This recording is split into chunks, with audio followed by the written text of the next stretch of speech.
Hello and welcome all in this video.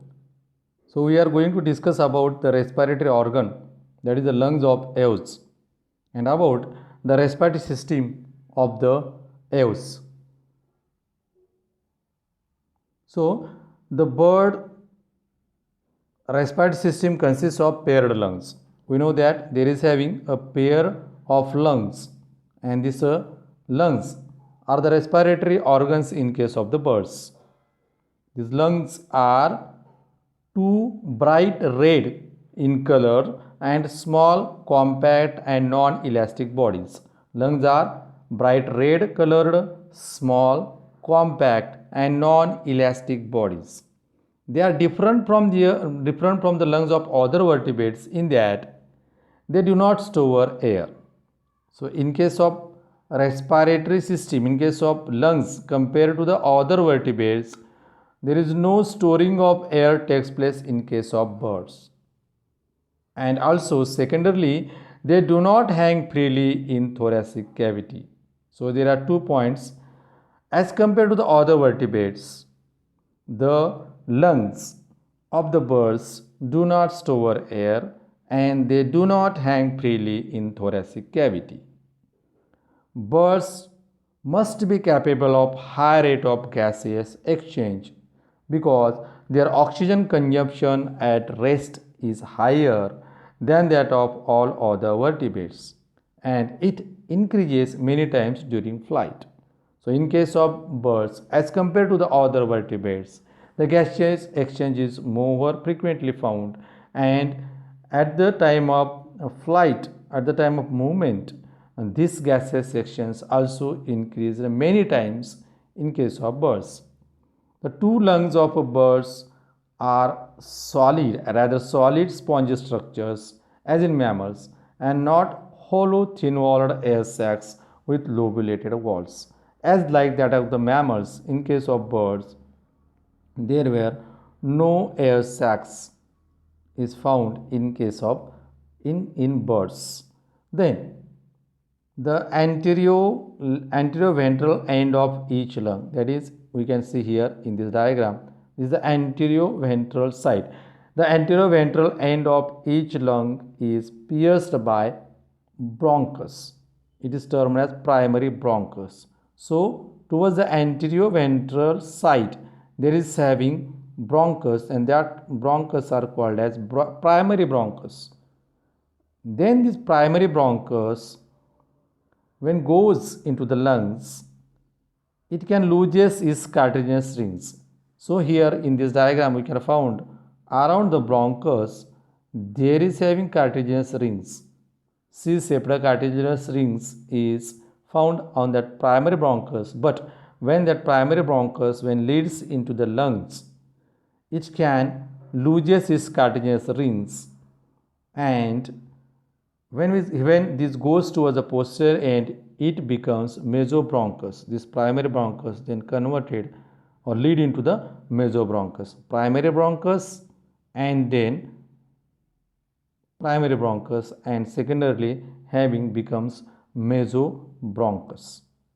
Then mesobronchus send branches into air sacs and gives up secondary bronchus. That is, there is having firstly primary bronchus, that is large air vessels or air pipes, then it is forming secondary bronchi. The secondary bronchi branches again into many tertiary bronchi, then that secondary bronchi, secondary tubes, then again bifurcates or then divided into small branches, that is called as tertiary bronchi, and this tertiary bronchi is also called as parabronchi. Tertiary bronchi are also called as parabronchi. Then this gives to thin-walled tubules or air capillaries. This tertiary bronchi gives air capillaries, and this air capillaries forming loops and forming the main substance of the lungs. So in case of birds, air capillaries are the main substance of the lungs. Air capillaries have a large surface area. Their walls contains blood capillaries. So this air capillaries having large surface area for exchange of gases. Then the gas exchange takes place between the air capillaries and blood capillaries. Gases exchange takes place in between air capillaries and blood capillaries. Each air capillary opens at both the ends into a parabronchus. Each air capillary then opens into on the both the sides by parabronchus. There is no blind pouches or alveoli in birds. In spite of its small size and inelasticity, the avian lung is more efficient than that of any other vertebrates. Around the lungs and connected with the ends of the main bronchial branches are remarkable, large, thin-walled, membranous, non-muscular and non-vascular air sacs. Non-muscular and non-vascular air sacs are found in case of birds. Then, about the air sacs lies among the viscera and even extend in some of the larger bones. Some of the air sacs, they are having many air sacs, and that air sacs which contains the air, which stores the air, can some of the air sacs enters into the larger bones, because the bones are hollow in case of these birds. The total volume in several times that of the lungs, and they fill up much of the body cavity. So these air sacs fill up much of the body cavity. When we consider about the pigeon, that is in case of pigeon, there are having 9 major air sacs. Let us see about the breathing mechanism or the ventilation or respiration in case of birds. And the breathing mechanism is like that of a suction pump, and but they are having two mechanisms, that is at the rest and during the flight. When the bird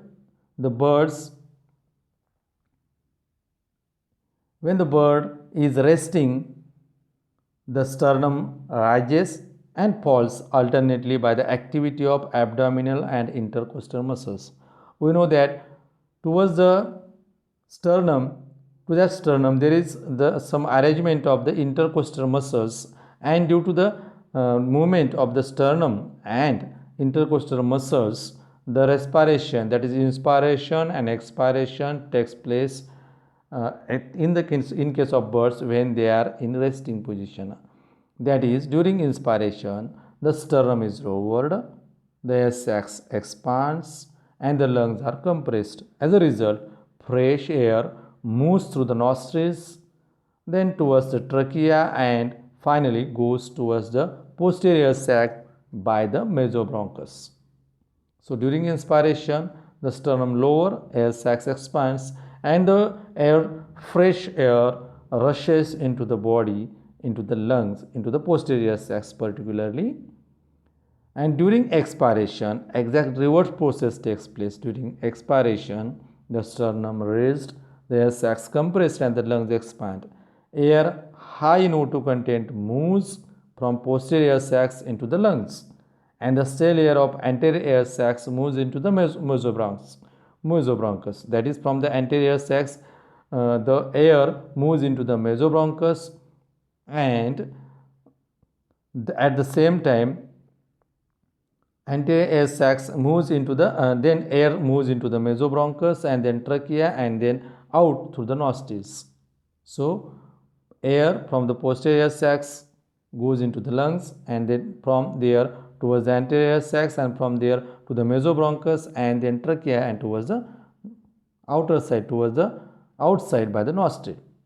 Then what happens at the time of during flight? At the time of flight, when the birds are in flight condition, during the flight, the sternum is rendered immovable. Sternum remains immovable at the time of flight, and the air goes in and out of the lungs by the elevation and depression of the back with the stroke of the wings. The faster a bird flies, the more rapid is the air circulation and gaseous exchange in the lungs. So during flight, the sternum remains immovable, but the air goes in and out of the lungs by the elevation and depression of the back, also with the stroke of the wings. Then here is one diagram of the respiratory system of the bird. So this is the trachea, which is called as windpipe, then pharynx, which is called as sound box, then there is a pair of lungs, main respiratory organ, that is a pair of lung, then also having some other organs that is having the air sacs. There are having many air sacs. Here the air sacs having the name according to their position in the body. So here are having a first pair of air sacs, which is called as cervical air sac, having a pair. This cervical air sacs which is found related to the trachea. Then there is another pair of air sac which is called as anterior air sac, anterior thoracic air sacs also having a pair. Then there is having posterior thoracic air sacs. The posterior thoracic air sacs also having a pair around the lung, connected with the lung. Then abdominal air sacs also having a pair of abdominal air sacs towards the posterior side of the lungs. Then a triangular shaped air sac which is called as interclavicular air sacs, which is found towards the anterior side of the respiratory system, and some air sacs also enters into the hollow bone. Some air sacs enter into the large bones of the body. So this is the arrangement of the air sacs in case of birds. So this is all about the respiratory system of the birds. So once again, thank you for watching this video.